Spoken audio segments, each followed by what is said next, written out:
Good morning. Welcome to our this new venue, and to those that aren't in this room but are in other rooms watching. Good morning. I'm holding this because I'd like someone to remind me if I fail to get it in about 10 or 15 minutes, because I want to pause things just to read something to you. Would somebody take responsibility for reminding me? I forget. Well, this is our 6th conference as Public Health England. We've completed 5 years. One way of thinking about the last 5 years is just to reflect on the last 5 days, about protecting the health of the people. We've had Wiltshire, Novichok, also in East London. We've had the monkeypox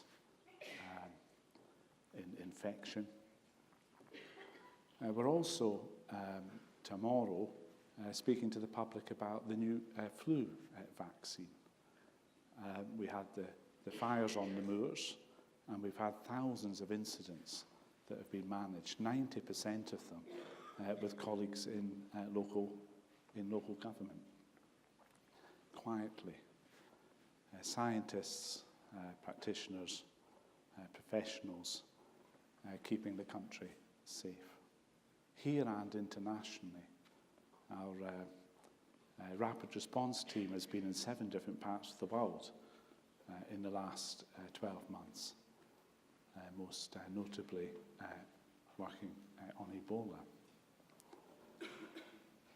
Also in the last 5 days, we've had lots of media coverage about the Heart Age tool, where we've had 2.5 million downloads in a single day.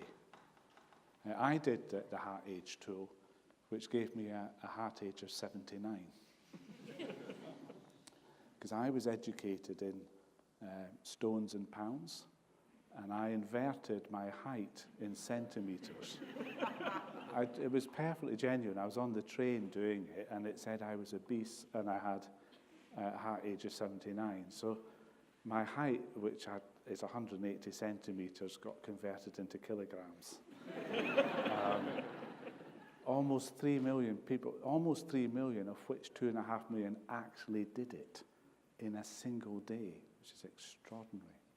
So I want to touch on behavioural science. I want to touch on alcohol and talk about a few other things that I think will be changing the way that we speak to the public and about why that matters. We've also published today the latest version of the health profile. That's, if you like, the national picture of health, which is a really great piece of work, bringing together into a single place where policymakers and academics and practitioners, people, can go and get trusted what's actually happening to health of the people. So come back to a fundamental duty. The public health system is to speak the truth to what's happening to the health of the people. And also in the last 5 days, we've been making the case for prevention. Long-term plan for the NHS.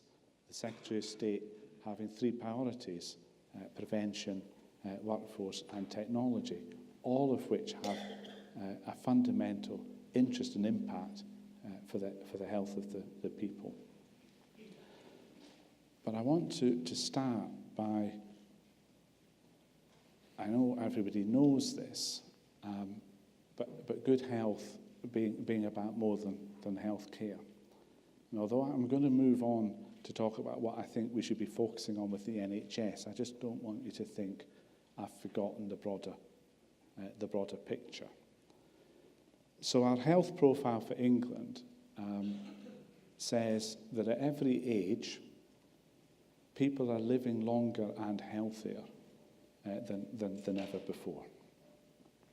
It would be quintessentially British not to recognise that that's good. But of course we know that you need to go a bit deeper to get a real sense of what's happening with the health of the people.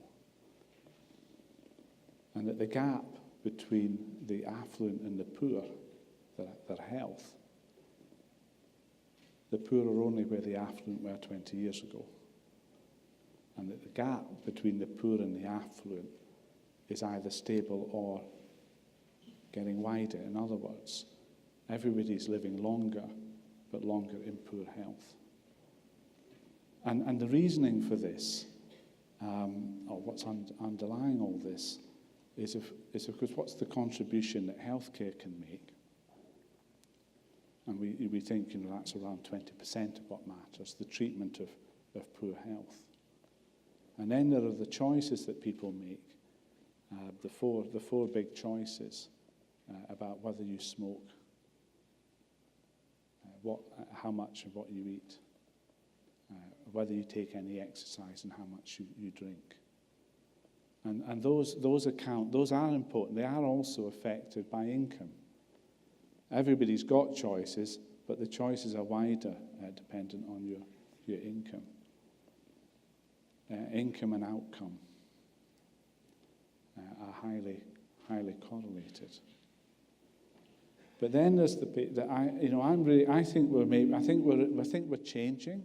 I think people's understanding is improving all the time. It's maybe another 5 years, maybe 10 years before this becomes normal for people to talk about it. That the single biggest thing that we can help with people and their health is to have a job, to have an income. And if you have a job and you become unwell, how we help people to get back into work soon. And if you don't have a job, about how to help people to get one. To have decent housing. Huge improvements in the last 20 years in what we might call social-based housing, but we haven't seen that improvement in private rented. The gap is really quite extraordinary now. And of course the whole effect of being lonely, alone or isolated, companionship and friendship in your life.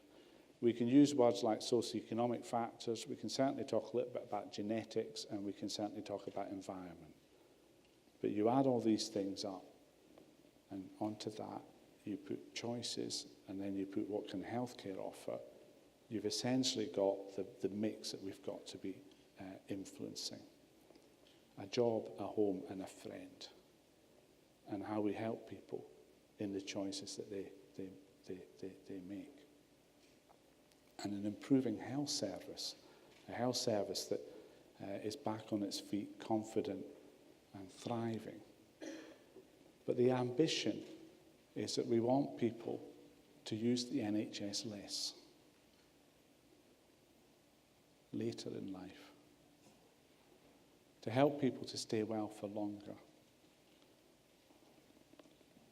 and to stay in work for longer, and when unwell, to stay in their own homes for longer. And that's the ambition. Muir Gray, does everybody know Muir Gray? Muir Gray says the new old age is 90. And if you're not well before 90, it's your own fault. I mean, this whole idea of 65 is just so sort of not with the programme. And the ageing population, the very old, of course, increasing at a rate that actually very few of us can imagine. John and Justine will talk shortly about if you like, the demographics and how that's changing fast. But if we don't think about how we can help people to stay well for longer, when unwell in their own homes for longer, and to stay in work for longer, it's an economic imperative as well as a health imperative. I'm sure I spoke last year about health and wealth as two sides of the same coin. So we just keep saying the same thing, but I think we're starting to get heard. And so I'd have talked about the industrial strategy, creating jobs in places that haven't had them, jobs that local people can get. It involves economic investment and growth all over the country. Local government are crucial to this. It's an inseparable partnership between government, local government, the NHS and people. People, not conditions or diseases, institutions, disciplines or professions, but people living in places, people living lives that sometimes we may wish they weren't, doing things that we'd rather they didn't, but they are, and getting with that reality. Being right isn't sufficient. Having the evidence isn't enough. You've got to go where the people are. You need the consent of the people. Some people say to me that Public Health England shouldn't talk to fast food companies. McDonald's has 3 million customers every day.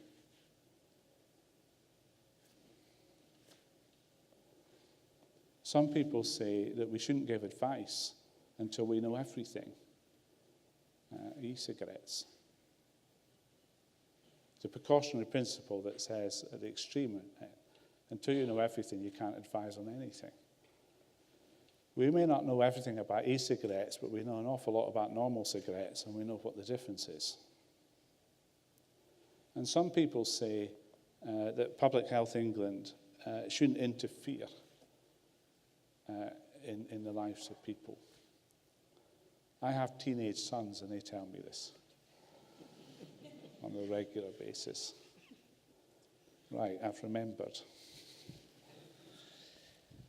The highlight of my week is to read the tweets from the Institute of Economic Affairs. I have a particular chum called Chris Snowden, and he tweets on a regular basis. And it's just about living in the real world. It's important, I emphasize, to understand, to listen to, and pay attention to the science. But being right isn't enough. You need to work in the world, where people are in their lives. Smaller portions, higher prices, fewer choices. Public Health England is ruining everything. As suspected, Public Health England's weird 400, 600, 600 calorie advice is an excuse to control the food supply.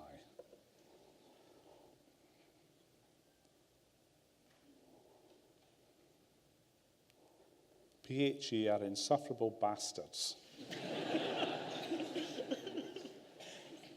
for whom there is a special place reserved in hell. And earlier this week, and this was about drink-free days. Thanks for giving us your opinion, you overpaid parasitic quangocrat. Somebody needs to say to Christopher Snowden that it's the highlight of my week. Muir Gray also, he's a he's such a fabulous servant of the people. He explained to me when I got started with this, listen to this. In public health, if you're not where others aren't, you're not where others aren't, you're in the wrong place. Think about it. We deal in futures that haven't yet happened, largely with other people's money. If we're not annoying somebody concurrently about something, we're not doing our job. The health of the people is what we're concerned with, and how we close that outrageous gap. We will not close that gap by doing what we've always done, to quote Einstein. We need to take some risks, we need to do some things differently. Now, I'm not preaching at you about that, because I know that's what you do. And I'm incredibly proud of what our public health colleagues have done, in particular in local government. Extraordinary achievement in the most fiscally ruthless part of public life. in there, in the room, not outside the room, in the room, arguing about how to make the best use of what they've got. There's less money. How do we use it?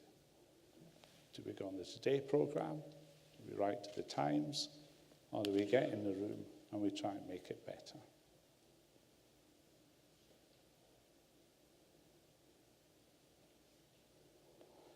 Future is behavioural science. Infection science, software engineering, mathematics.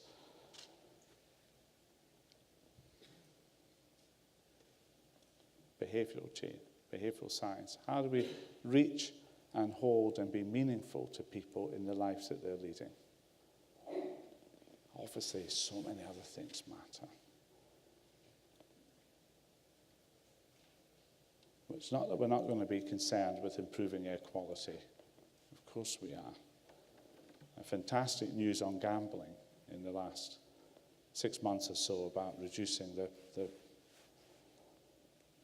what you can gamble in a single go from £100 to 2. That's public health in action. The work that we're doing on sugar reduction and calorie reduction, that is unprecedented in the world. We've got the lowest prevalence rates for smokers. We've got fewer young people drinking. We've got TB rates that have dropped over the last 5 or 6 years by almost 40%.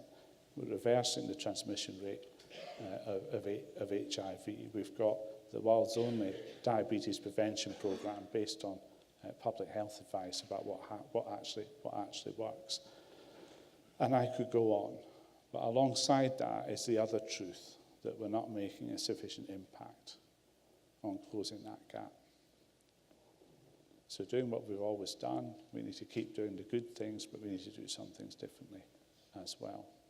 So I said the NHS. I want to focus on the NHS just for a moment, because there's the long-term plan, and we're leading, Public Health England, I personally am leading on the prevention, inequalities and personal responsibility strand of that plan. But there's another 14 elements on specific things like cardiovascular disease or cancer or mental health, early years, where we're also trying to get the different work streams to say, okay, what's our contribution to intervening earlier and prevention? So that the difference between the 5-year plan and what we're going to be looking to is that we don't have a chapter called prevention that sounds really great. It's got a fantastic story. We haven't implemented.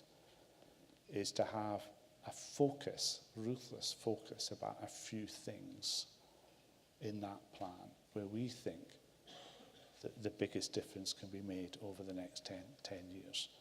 And when you add the action that will be taken in all the other work streams, that children have a decent word count in the early years of life, that every child starts school ready to learn, the things that we know will make the biggest difference. When you add all of the different work streams and that part that we're leading particularly, hopefully and determined, we'll have not only a much better story, but we'll have much more concrete action.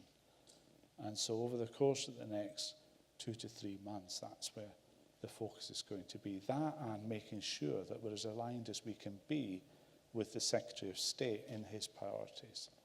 His priorities, of course, will be wider about all of government, which is also where, of course, we need to be. But for the NHS part, 4 priorities. We to get smoking out of England. So that 15% at the moment is fabulous, but of course it belies variation. Quite extraordinary variation. And we need the NHS to treat smokers as a medical intervention. When you're in a bed, 1 in 4 people in a hospital bed today smoke. Less than 13 of them, 1 in 13 has a conversation with a doctor or a nurse or any healthcare professional about why that might not be a good plan. So there's action actionable objectives that the NHS can take, and between the NHS's action and the action we take in the tobacco control plan and the work that's going on right across civic society in schools and local authorities and in every possible setting to take smoking out of England, that's got to be the number one ambition. Smoking still accounts for half of the health gap between the poor and the affluent, which has just got to be extraordinary. Secondly, child obesity, half in that, is an extraordinary plan. There's a lot of consultation going on out at the moment. That will come to an end. Government will make some final decisions, but it's all consistent with the advice from the public health community about what you've got to do if we're going to tackle childhood obesity. Reformulate, tax, accessibility, availability, marketing, all of the things that it's more than anywhere else in the world. And we'll just make that, add and amplify to that, about what can the NHS do in addition to all of that. And about adults, so diabetes prevention, we've got 250,000 referrals. This is the only at-scale prevention programme jointly between the NHS and a charity. It's exceeded where we thought we'd be. It covers the whole of the country. And my ambition is to increase it by tenfold over the next 10 years. John, I think, will talk to there'll be another 1 million diabetics if we don't take action. Cardiovascular disease. Who here knows their blood pressure? That's not bad, actually. Who here knows their PIN number? So we need to get to the stage where people understand their blood pressure as much as their PIN number, because it accounts for almost high blood pressure. It comes as a surprise. Half of all strokes and almost as many heart attacks is a surprise to the individual as the winter is to the NHS. Whoa. How did that happen? And then I think the bit that I probably care about most, I spent 11 years in psychiatry. People are dying about 20 years early on average if you have a severe mental health problem. And that can't be right. And the principal reason for this, I know there's a lot of reasons for this, but they smoke at twice the rate of people who don't have mental health problems. We're not addressing the physical health of people with mental health problems. We're not paying enough attention to helping them to get into work, to have a reason for getting up in the day, enough money to live on, a friendship in their lives. So everything that we've been reflecting on in these few minutes is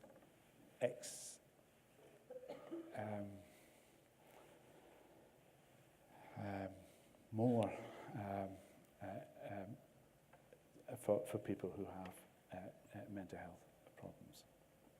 And I think we should be aiming to half the gap for people who have mental health problems in their expectations of life and their expectations of good health in life.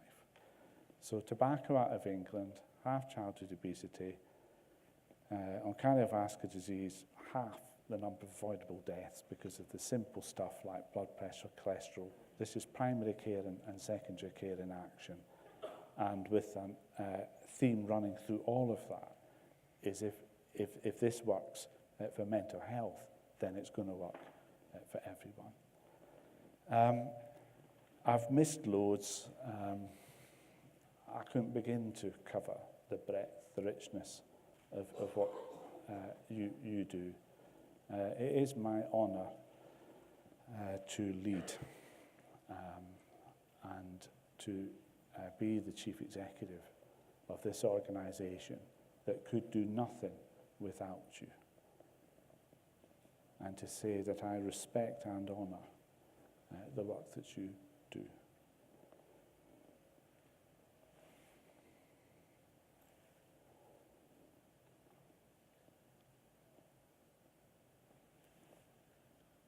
hope you enjoy the next 2 days and you get a great deal out of this. You meet old friends, make new friends, learn some new stuff. But above all, go out there and say, we're going to remove tobacco, we're going to halve childhood obesity, we're going to tackle cardiovascular disease, and we're going to make a difference to people with mental health problems. Thank you. Thank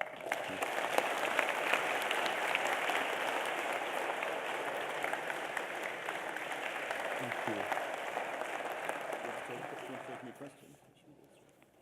Well, John is asking about, I love taking questions, it's just I've taken all the time. That's a no then. No, well, you could have, we could do the health profile and have joint questions. Can we do that? Yeah. So John and Justine are going to introduce the health profile, and subject to time, people think about, if they want to ask anything to say. Okay? Yeah. Okay. Right then. Thank you, John. Thank you very much. Well, good morning, everybody. Like me, you're probably still processing everything that Duncan's just said. I'm John Newton. I'm the Director of Health Improvement at Public Health England, and it's my pleasure to introduce the new edition of the Health Profile for England.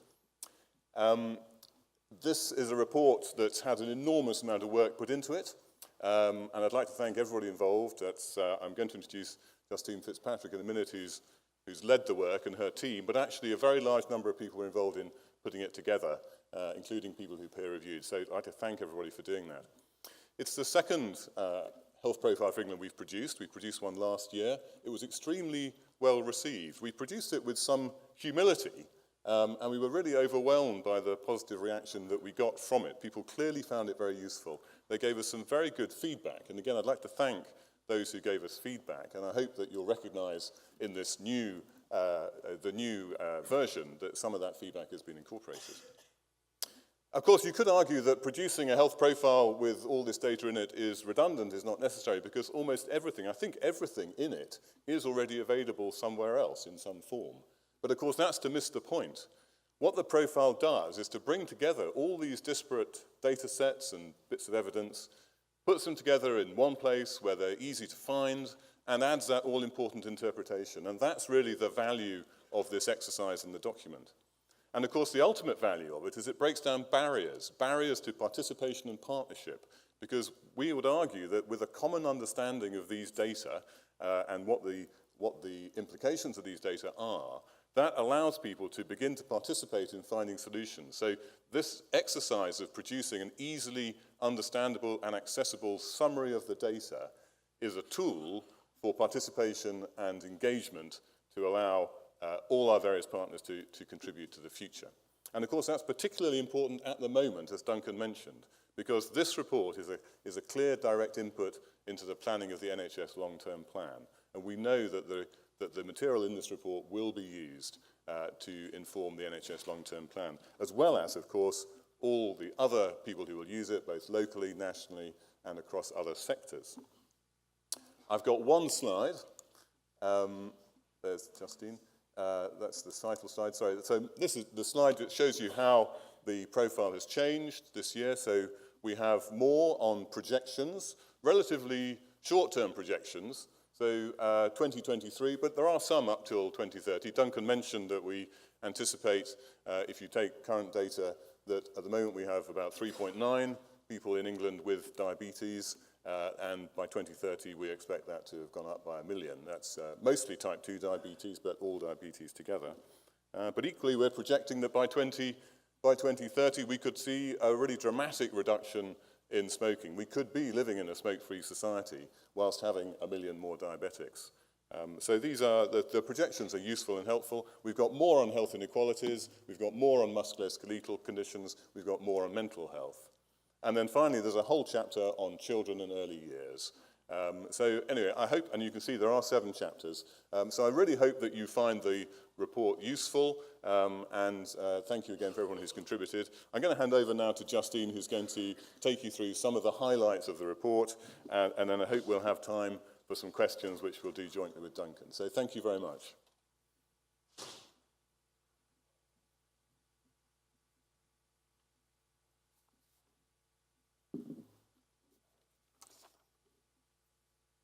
Thank you, John.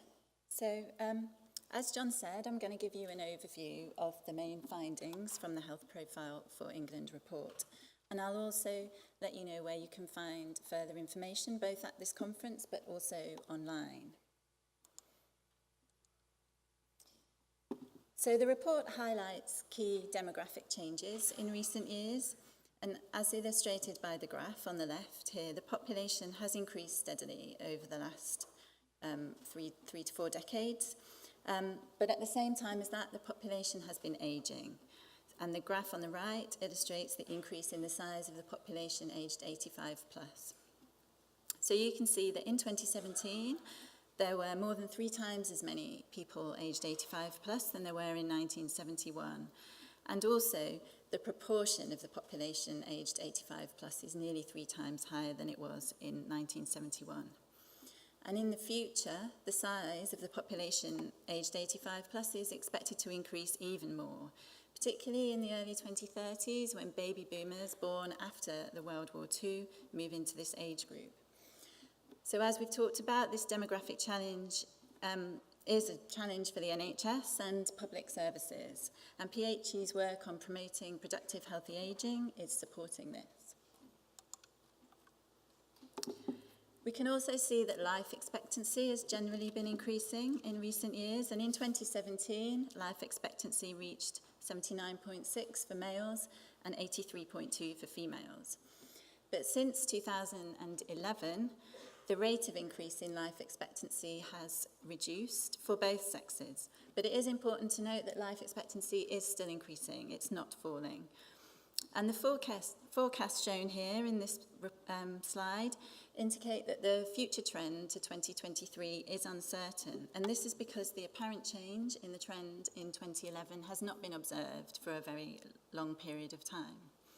So the forecasts in the report examine the trend in certain indicators over time, fit a model to it, and then estimate what would happen in the future if this trend continues. And in this conference tomorrow, there is a parallel session where you can find out more about the forecasting methodology.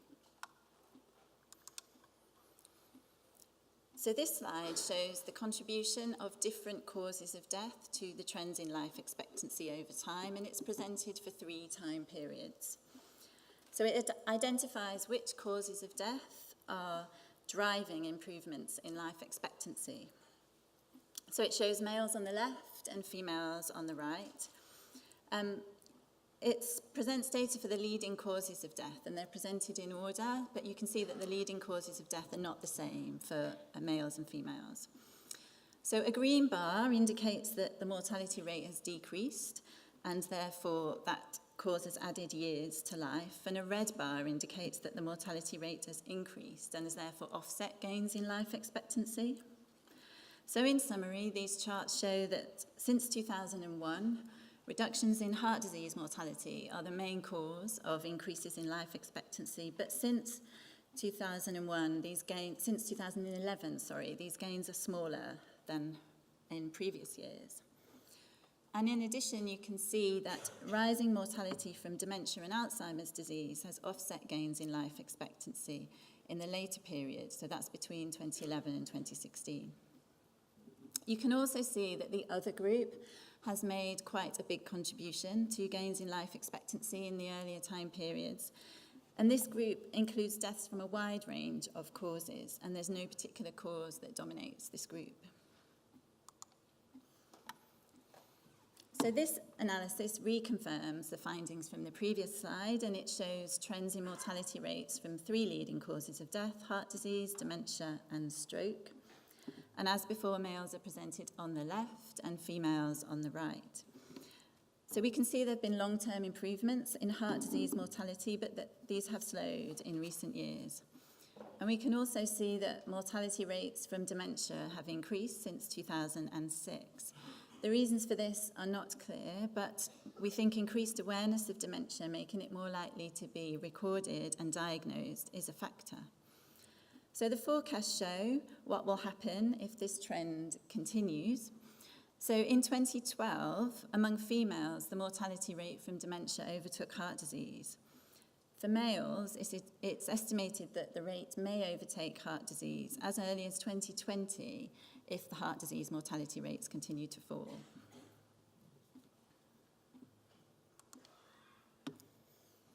The Health Profile for England report also contains a lot of information on health inequalities and also trends in health inequalities over time. And we've also produced a new interactive health equity dashboard to accompany the report. And you can view this new dashboard either through the health inequalities chapter of the report, or you can come and view it in the knowledge zone at this conference. So here you can see life expectancy for males on the left and females on the right again, and it's divided into the years spent in good health, but also years spent in poor health, and you can see it for the least deprived and most deprived areas. So the time spent in good health is the dark blue sections, and the time spent in poor health is the grey sections. So life expectancy among the most deprived areas in England is now 9 years lower than the least deprived for males and 7 years lower for females. But the gap spent in good health is even larger at 19 years for both sexes. A new analysis presented in the report today shows that this inequality in life expectancy hasn't narrowed in recent years. So I've just shown you the gap in life expectancy between the most and least deprived areas, and here is the breakdown of this gap according to leading causes of death. It shows that higher mortality from heart disease, lung cancer, and chronic respiratory diseases are the main contributors to the gap in life expectancy, and together these causes account for around a third of the gap in life expectancy. So addressing these diseases would have a big impact on reducing inequalities in life expectancy, and smoking and obesity are key risk factors for these diseases. You can also see in this chart that the other group again makes a big contribution to the gap, and again this is made up of lots of different causes, but in men, accidental poisoning and suicide together make up around the fifth of the gap accounted for by the other group, and in women, cirrhosis and other liver disease make up around a 10th of the gap accounted for by other diseases. I'm going to move on now and talk about morbidity or ill health. And we can see age-specific morbidity rates here for 1990 and 2016 from the Global Burden of Disease study. And it shows that the rate has decreased for all age groups, with the largest reduction seen in the older ages between the ages of 70 and 79. But we can see that we are healthier at every age group than ever before. But the increase in the population aged over 85 plus, as I explained earlier, means that the number of people with particular long-term conditions such as diabetes, musculoskeletal conditions, or hearing and sight problems is expected to increase.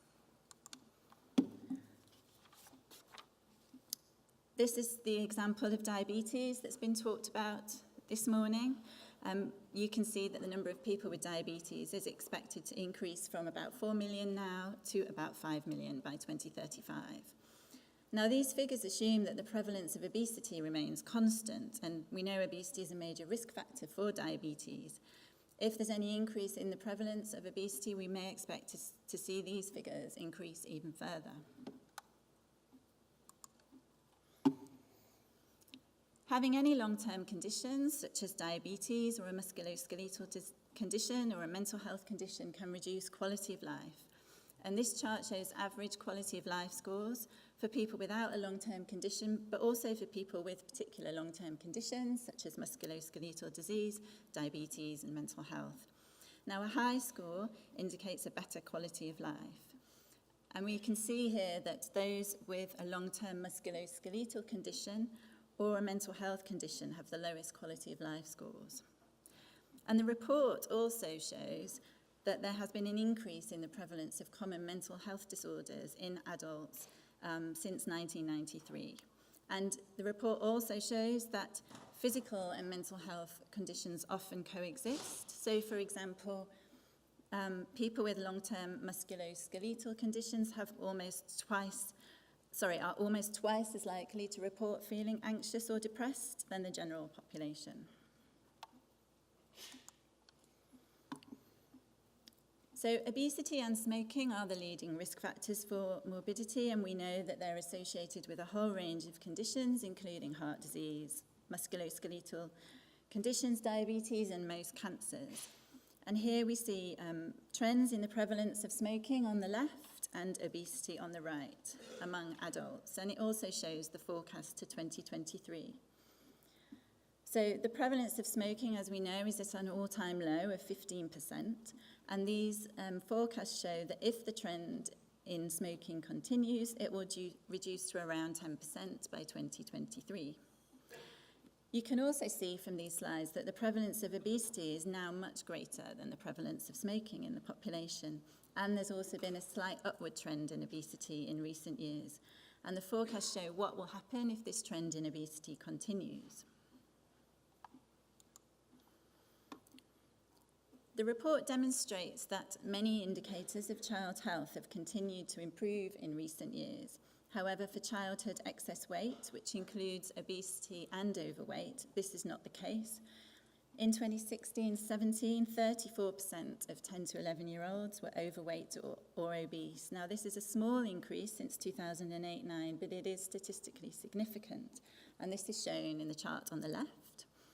And alongside this rise, there are still wide inequalities in the prevalence of excess weight among children.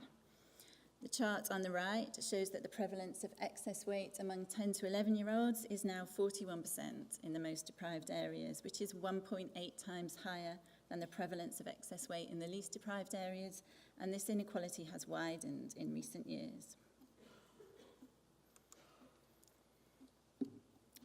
So, as shown on the slide earlier about the contents of the report, we also have a chapter focusing on the wider determinants of health.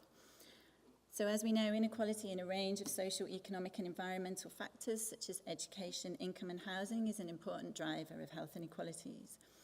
In 2016-17, the employment rate in England was at an all-time high of 74.4%, but we can see that there are wide inequalities in employment rates.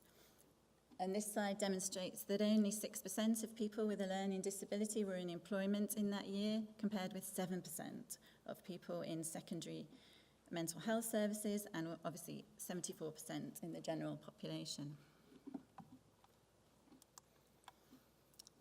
And alongside these inequalities in employment, there are wide inequalities in income levels.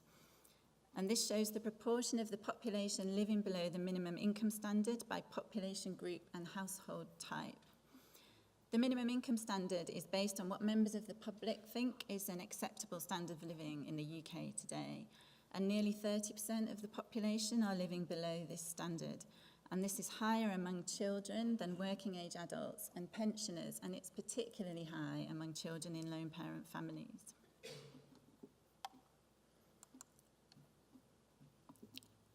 So, as you can see, there is a wealth of information contained in the report, and I've only been able to present a really small fraction of the key findings today. A summary of the key findings from the report are here on this slide. I think I've mentioned all of them and given examples, but there is a lot more in the report that you can view. To coincide with the launch, we've published 2 blogs, an introductory blog, but also one outlining these main points and summarising them in a bit more detail. And we hope that throughout the rest of the conference, you will have the opportunity to discuss and debate these findings further. You'll also see this slide quite a lot. We're using it in a number of sessions. So here are some suggestions where you can find further information. You can obviously go to the report online and view it through the PHE homepage. You can attend 2 parallel sessions tomorrow, one on the application of the report at local level and one that will have more detail on the forecasting methods that we've used. We also hope you'll use the report in conjunction with other tools on the Fingertips platform produced by Public Health England, particularly the local authority health profiles. We have redesigned the local authority health profiles this year so that they complement the Health Profile for England report. And you can also view our new interactive health equity dashboard that supports the inequalities chapter. You can see that in the knowledge zone throughout the conference and all the other tools produced by PHE. And at lunchtime tomorrow at 12:55, there is a Health Profile for England interactive session that you can also attend. And finally, I'd just like to thank the contribution of all colleagues in the Health Intelligence Division and beyond who authored and contributed to the report. Thank you.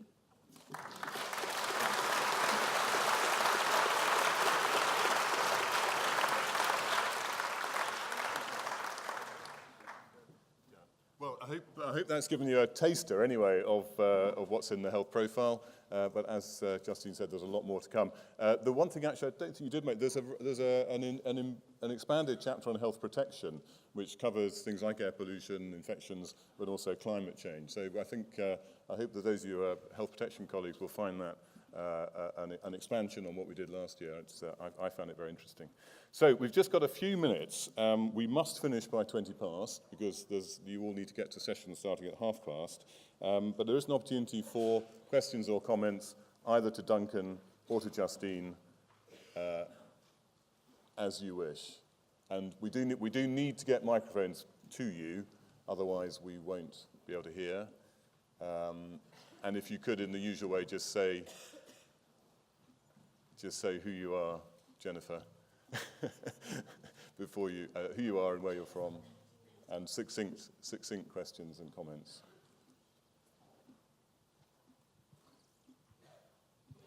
I can see. There we go.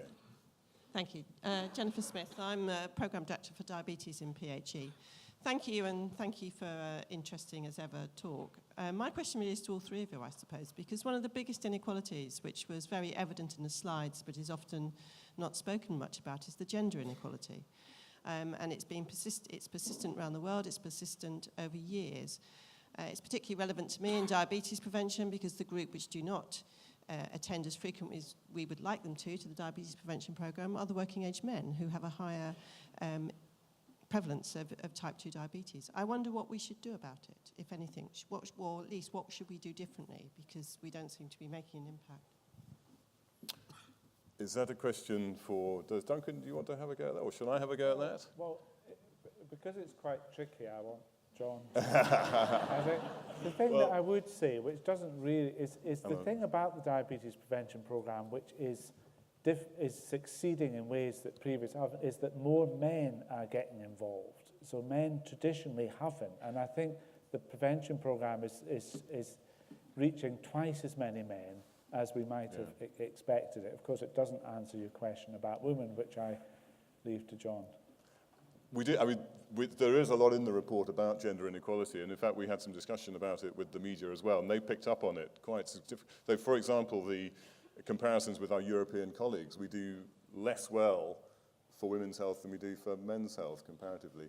Your answer, how do we get to men? I think, speaking as a man, I think the important thing is to go to where the men are, and we need to sort of go round the problem a bit. So I think things like our programme on work and health is where we're going to make the biggest input. So working with employers, using the place-based, asset-based approach, working with football clubs or whatever, rugby league if that's the dominant sport. So I think you have to, if you like, as usual, get over onto the other side and think about it from the men's point of view.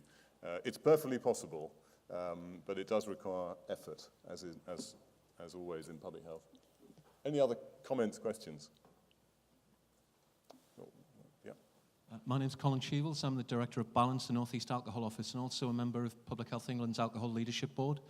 Duncan, you were talking about evidence alone not being enough, and I couldn't agree more, actually, but wouldn't you agree that for an organisation which is the champion of the evidence base, it's a basic requirement? And I just wondered what evidence-based Public Health England is using to underpin its new strategic partnership with the alcohol industry, when my understanding is that such partnerships in the past with the alcohol industry have benefited corporate reputation more than the public's health. Whatever has been talked about certainly doesn't seem to have persuaded the chair of the Alcohol Leadership Board, Professor Syrian Gilmore, whose resignation was announced in the Times this morning. So really the question is, what evidence base is used to underpin that strategic partnership? Thank you. So, opportunity to speak to this. For anyone who, just to be clear, Public Health England hasn't, never will relate to the tobacco industry in any sense, haven't ever, and we won't. We do talk to other industry about lots of things. Our sugar reduction program, calorie reduction program, involves working with over 200 companies manufacturing biscuits to cakes and to ready meals. I mentioned McDonald's. We go where people are. And we're talking specifically to the alcohol industry about 4 things. Labelling, based on the Chief Medical Officer's advice about what is a safe level. Calorie reduction, because alcohol is a contributor to weight.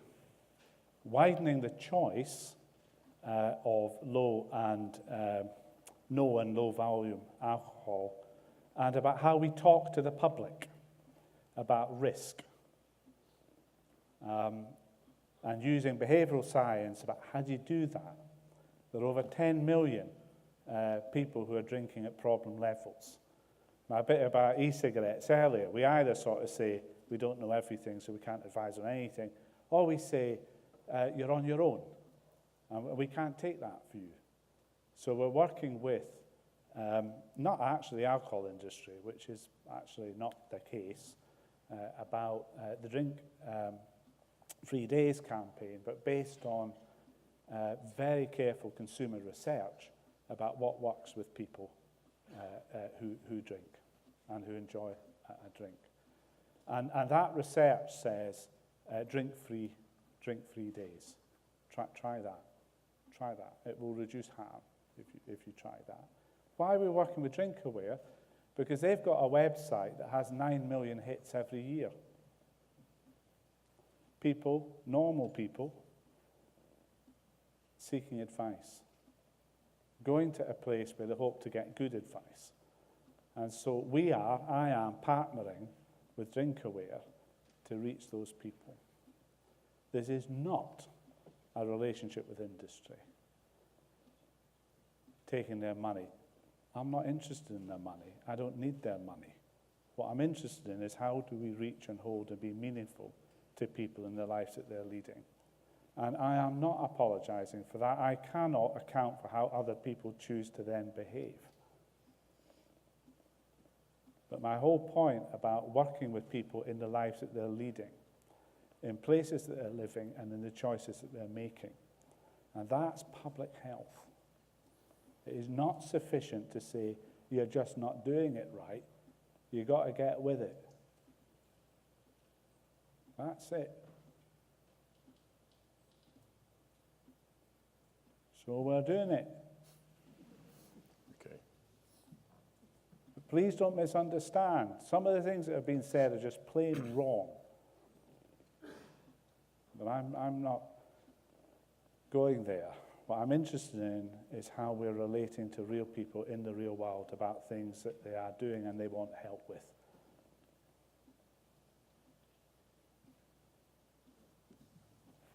Thank you, Duncan. We have another question.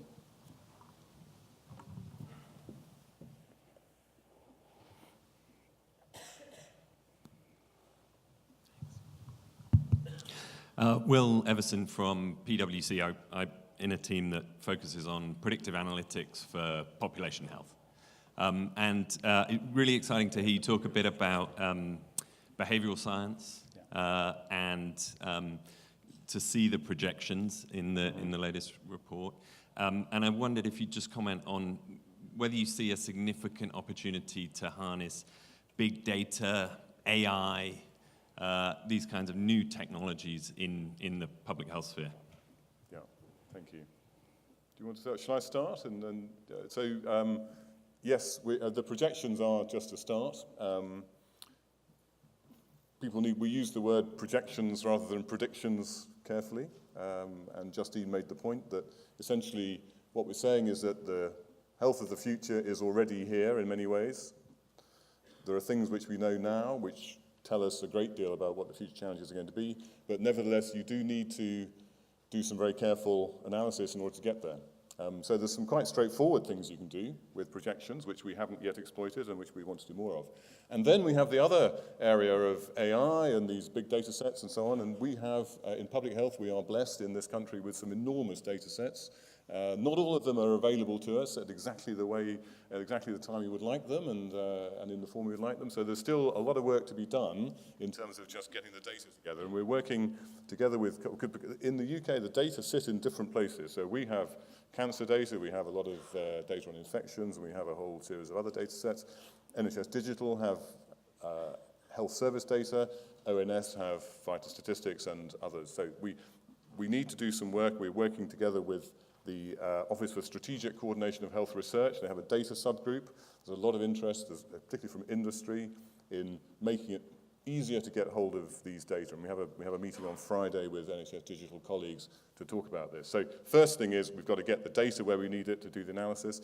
Second thing is we need to develop the analytical capabilities and the sophisticated approaches. And there we recognize that a lot of this skill lies outside the public health and even the public sector. So inevitably we are going to need to be working with colleagues in other sectors and indeed internationally.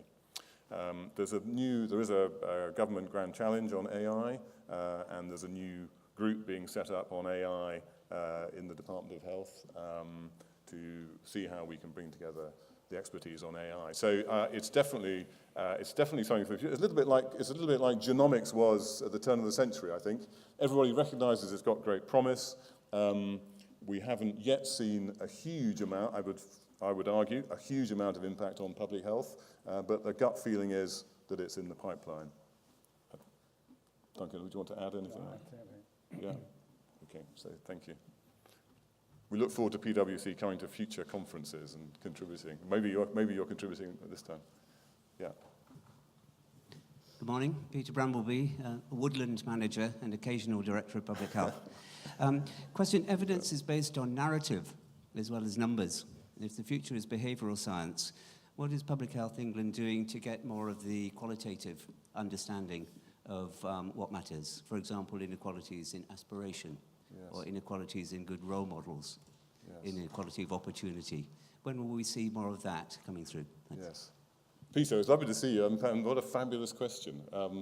So when will we produce a qualitative version of the data? I think that's a stunning question. I don't think I have an answer to it. I think we look to, people might like to think about that over the conference and send us answers on a postcard. I think we do look, well, let me highlight Theresa Marteau's talk later at the end of the conference, where she, of course, Dame Theresa Marteau's thought very much about that sort of, the social aspect of behaviour change particularly, but I think, underlying what you say, we recognise that public health is about populations, but populations of people, and people are very complex and unpredictable, and the numbers are only the start. So I think we just need to take that and think about it. Unless, Duncan, you've got any thoughts? Exactly what we're hoping for as we develop this.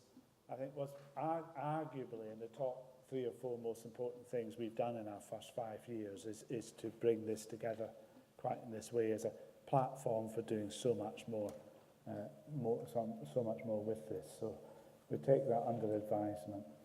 And of course, a lot of these stories come up from the local setting, don't they? I mean, we nationally are not likely to have them. It's people out there who will have all the stories. So we should think about how we manage to collate them and analyse them in the same way.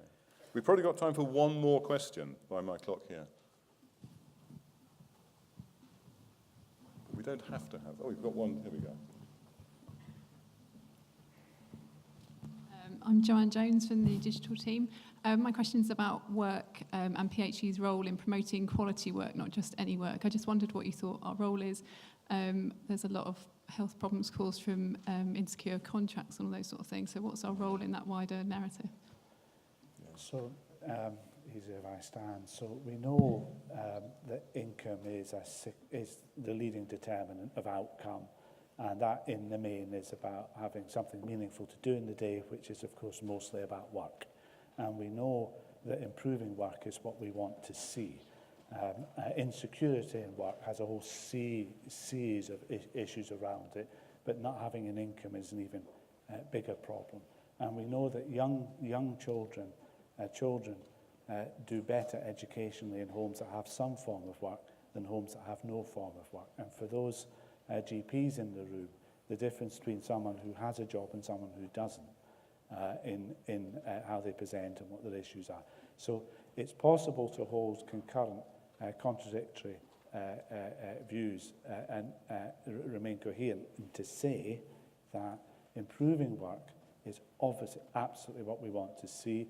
Working with Department of Work and Pensions about the 1 million people who want to have work but haven't been able to get that work, if you like, the employer of the unemployed, and how we help them through digital programs, actually, build resilience in those people so they can get into work. The whole piece about people who have a mental health problem. And then those parts of the country that have been without work, and the whole emphasis on the Northern Powerhouse and the economic growth and how we can get that going in places that local people can get those jobs. And so it's obviously it's not a single issue sort of thing, but having a job is a vital part of improving health. Having improving work and improving income, of course, is what we want to see. Not everybody enjoys that, but some are so far off that at the moment that that's where we need to focus. Great. Okay. Thank you, Duncan. Thank you, everybody.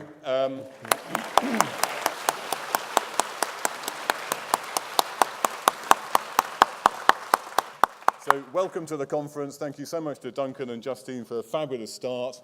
Enjoy the rest of the sessions. You need to move fairly promptly now to your next session, which starts at 10:30. Thank you very much.